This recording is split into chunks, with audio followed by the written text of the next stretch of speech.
Welcome to the channel physics classes with Devina Tiwari. आज मैं बताने वाली हूँ प्रिंसिपल ऑफ सुपरपोजिशन क्या है। उसी प्रिंसिपल में एक टर्म आता है वेक्टर सम। ये तो स्केलर वेक्टर सब जानते हैं, लेकिन वेक्टर सम क्या होता है, उसका यूटिलाइजेशन कैसे होता है, उसी पर बेस्ड एक न्यूमेरिकल। ये न्यूमेरिकल बोर्ड और एग्जामिनेशन के पॉइंट ऑफ व्यू से बहुत इंपॉर्टेंट है, प्रिंसिपल ऑफ सुपरपोजिशन पर बेस्ड है। तो अप्लाई तो तब करेंगे जब हमें उसके बारे में पता हो। तो सबसे पहले जानते हैं क्या है प्रिंसिपल ऑफ सुपरपोजिशन। वीडियो शुरू करने से पहले मैं बता दूं कि अगर आप चैनल पर नए हैं तो उसे सब्सक्राइब कर लीजिए और लाइक और शेयर भी कीजिए। क्या होता है प्रिंसिपल ऑफ सुपरपोजिशन? जैसे मीडियम है, उसमें बहुत सारी वेव्स चल रही हैं। अब वो किसी पॉइंट से होकर गुजरती हैं, तो वो जो वेव्स डिस्प्लेसमेंट प्रोड्यूस करती हैं, तो अलग अलग वेव अलग अलग डायरेक्शन में डिस्प्लेसमेंट प्रोड्यूस करेगी। डिस्प्लेसमेंट एक वेक्टर क्वांटिटी है। तो किसी भी पॉइंट पर कितना डिस्प्लेसमेंट होगा ये हम कैसे निकालेंगे? बस यही है प्रिंसिपल ऑफ सुपरपोजिशन। जब दो या दो से ज़्यादा वेव्स किसी भी मीडियम में एक साथ चलती हैं, तो किसी भी पॉइंट पर नेट डिस्प्लेसमेंट कितना होता है? इंडिविजुअल वेव्स के डिस्प्लेसमेंट्स का वेक्टर सम। अब आ गई बात कि ये वेक्टर सम होता क्या है। वेक्टर सम में वेक्टर पता है आपको, लेंथ उसकी मैग्नीट्यूड को डिसाइड करती है और एरो हेड उसकी डायरेक्शन को। वेक्टर क्वांटिटी में लेंथ और एरो होता है, डायरेक्शन होती है, लेकिन वो एक स्पेशल वेक्टर रूल के हिसाब से ही जोड़े घटाए जाते हैं। अब दो वेक्टर अगर सीधी एक ही डायरेक्शन में दिए हैं, जैसे यहाँ मैंने बनाया ए और बी, दोनों एक साथ उनकी लेंथ दोनों को जोड़ के बड़ा वेक्टर बना दो, दोनों की डायरेक्शन सेम है तो बड़े वेक्टर की भी डायरेक्शन सेम हो जाएगी। ये रिजल्टेंट ए प्लस बी हो गया। और अपोजिट है तो माइनस कर दो और बड़े वाले वेक्टर की डायरेक्शन बना दो। ये भी वेक्टर एडिशन है, ए में क्या जोड़ रहे हैं हम? माइनस बी, तो क्या हो जाएगा? ए माइनस बी हो गया। ये तो आसान है, लेकिन अगर दो वेक्टर किसी एंगल पर हों तब उनका रिजल्टेंट कैसे निकालते हैं? वो law of parallelogram of forces से या वेक्टर से निकालते हैं, और उसका रिजल्टेंट आता है, अगर दो वेक्टर ए और बी हैं तो उनका रिजल्टेंट ये आर है। ये पैरेललोग्राम बनाया गया डॉटेड लाइन से, ए और बी के पैरेलल खींच के, और उनके बीच का एंगल थीटा है। आर का फॉर्मूला क्या होगा? √a² + b² + 2ab cos theta. और अगर आर वेक्टर ए से अल्फा एंगल बना रहा है तो वो tan अल्फा उसकी डायरेक्शन को बताएगा। क्या होगा? b sin theta upon a + b cos theta. ये याद रखना जरूरी है। अब बात करते हैं इसी पर बेस्ड एक क्वेश्चन की। ये क्वेश्चन बोर्ड और कंपटीशन के पॉइंट ऑफ व्यू से बहुत इंपॉर्टेंट है।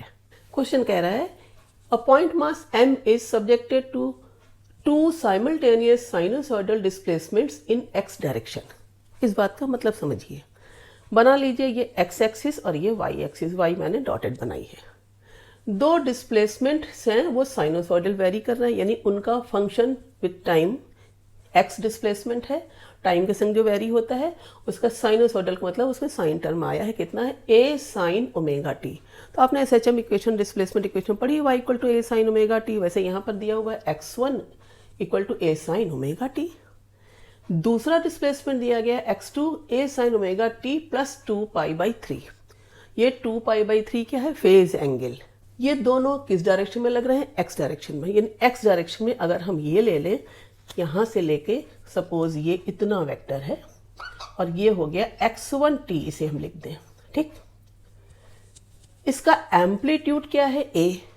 तो हम ये मान लें कि ये जो वेक्टर है उसका मैग्नीट्यूड जो है वो a लेंथ है इसकी। दूसरा वेक्टर है उससे 2π/3 पर, तो x एक्सिस से 2π/3। 2π/3 का मतलब क्या होता है? Pi radian 180 degree. 2 × 180 अपॉन 3 कर दिया, कितना आ गया? ये 120 डिग्री। तो इसीलिए ये 90 हो गया, ये 30। फिर भी आप ये लिख सकते हो कि ये बीच का एंगल है 2π/3 और ये दूसरा x2, ये आपने लिख दिया यहाँ पर, एम्पलीट्यूड a वाला है, ये x2t डिस्प्लेसमेंट वेक्टर। ये दोनों पॉइंट मास m पे लग रहे हैं। क्वेश्चन कह रहा है कि by adding third displacement x3t = b sin ωt + phi, the mass comes at complete rest. Find b and phi. जब दो लग रहे हैं इस पर, तो इस मास में कोई ना कोई तो मोशन होगी। उसको कैसे कंप्लीटली रोका जा रहा है? थर्ड वेक्टर लगा के, जिसका एम्पलीट्यूड b है और फेज एंगल phi है। और यही आपको बताना है कि बी और फाई कितना होगा। इसी को ही तो लगाएंगे ना सुपरपोजिशन प्रिंसिपल से, जिसमें एक पॉइंट पर हम दो वेक्टर्स जो लग रहे हैं उनका रिजल्टेंट डिस्प्लेसमेंट निकाल लें, और इन दोनों का जो रिजल्टेंट डिस्प्लेसमेंट होगा उसके इक्वल एंड अपोजिट हो तीसरा डिस्प्लेसमेंट, तभी तो कंप्लीट रेस्ट पर होगा ये पॉइंट मास। बस इतना जानना जरूरी है। तो सबसे पहला स्टेप क्या है, इन दोनों का रिजल्टेंट निकालना। इन दोनों का रिजल्टेंट कैसे निकालेंगे, हम इसको भी ए मान रहे हैं एम्पलीट्यूड, इसका भी ए, दोनों का दिया है यहाँ पर। तो अगर हम इसी पैरेललोग्राम लॉ में हम थीटा की जगह कितना रख दें, दोनों के बीच का एंगल कितना है 120, अगर हम 120 रख देते हैं तो हमारे पास रिजल्टेंट कितना आ जाता है, आर इक्वल टू हम लिखा देंगे यहाँ पर ए स्क्वायर प्लस बी की जगह भी ए स्क्वायर प्लस 2ab है तो ये भी 2a स्क्वायर हो गया, और cos 120 कितना हो जाएगा, ये 2a स्क्वायर कॉमन ले लेंगे अंडर रूट के अंदर से, तो कितना हो जाएगा ये under root 2a square 1 plus cos 120।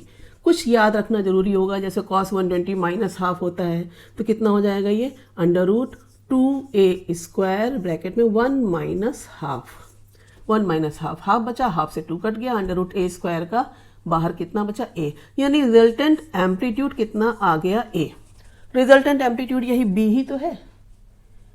Resultant इनका हम बनाएंगे इधर, तो कैसे बनाएंगे, जैसे वहां बनाया हुआ है कि हम यहाँ पर पैरेललोग्राम लॉ से इसके पैरेलल वेक्टर बना लेते हैं, और उस वेक्टर के लिए हमने क्या किया, इन दो वेक्टर से बना हुआ एक पैरेललोग्राम को कंप्लीट किया, और पैरेललोग्राम कंप्लीट करने पर जो भी उसका डायगोनल है जो इनिशियल पॉइंट से पास होता है दोनों वेक्टर के को इनिशियल पॉइंट से, वही तो होता है रिजल्टेंट। ये तो आया रिजल्टेंट वेक्टर। अब ये जो रिजल्टेंट वेक्टर है इसके इक्वल एंड अपोजिट ही तो लगना चाहिए ना x3, यानी इसी को पीछे बढ़ाएं हम और इतना ही मैग्नीट्यूड वाला हम वेक्टर बना दें, उसे लिख दें हम x3। इसका भी मैग्नीट्यूड कितना आ गया a। डायरेक्शन ऐसे ही निकाल लो, ये इसी के ठीक अपोजिट है, तो जितना एंगल यहां पर होगा उतना ही एंगल तो ये भी होगा। और इसकी डायरेक्शन कैसे होगी, इनिशियल डायरेक्शन से, यानी एक्स एक्सिस से कितनी डायरेक्शन होगी, ये पूरी कितनी है 180, और ये कितना होगा 60। क्यों 60 होगा, क्योंकि a और a दोनों बराबर हैं। ये मैंने यहाँ दिखाया हुआ है कि tan अल्फा में ए बी के टर्म्स में दिखाया, अगर b को भी a मान लें तो 120 डिग्री के लिए अल्फा कितना आ जाता है 60 डिग्री, यानी 60 डिग्री ये है और बाकी पूरा ये 180 डिग्री, तो कितना आ गया, जो फाई की वैल्यू आ गई वो कितनी आ गई 240 डिग्री। इसको हम क्या लिख सकते हैं 4π/3 रेडियन। दो वेक्टर्स ऑलरेडी डिस्प्लेसमेंट वेक्टर्स लग रहे थे, उस मास पर थर्ड वेक्टर उन दोनों के रिजल्टेंट के इक्वल एंड अपोजिट लगाया गया ताकि मास कंप्लीट रेस्ट पर आया। उस वेक्टर का एम्पलीट्यूड कितना है a के बराबर और उसके एंगल कितना है x एक्सिस से 4π/3 रेडियन।